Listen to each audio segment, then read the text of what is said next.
propre frère m'a tendu un piège. L'histoire commence quand j'étais au lycée.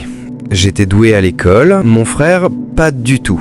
Il préférait traîner dehors avec ses potes pendant les heures de cours. Ça créait des tensions avec nos parents, mais je ne m'en suis jamais mêlé. Déjà qu'il reprochait aux parents de faire des différences, je voulais pas aggraver les choses. Et ce n'était pas vrai, ils étaient plus durs avec lui, mais c'est parce qu'il filait un mauvais coton. Quand je suis rentré en terminale et lui en première, chacun avait son groupe d'amis. Il s'est rapproché d'un groupe pas fréquentable et j'ai vite compris qu'ils avaient entendu parler de moi. Leur regard, méfiant, parfois même haineux, j'ai préféré ignorer.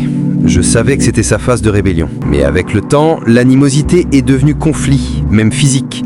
On se battait. Je n'initiais jamais les bagarres, mais je devais me défendre. Et c'est là que le pire arrive. C'était un 26 février, je me souviendrai toujours de cette date. Après les cours, un de ses amis m'attendait.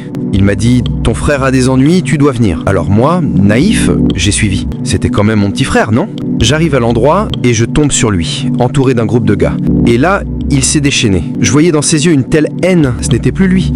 C'est comme si une force maléfique s'était emparée de lui, je pouvais rien faire. Ils étaient 4 sur moi. J'ai fini défiguré, inconscient. Un passant a appelé les secours, ma famille a été prévenue, mon frère est en centre de détention pour mineurs, encore aujourd'hui. J'ai refusé de porter plainte, mais les preuves étaient trop accablantes. Ses potes l'ont balancé. Mes parents ne veulent plus entendre parler de lui, et je ne sais pas ce qu'il va devenir à sa sortie. Je sais pas s'ils ont pris la bonne décision, mais il a cherché cette situation. Et vous auriez fait quoi ?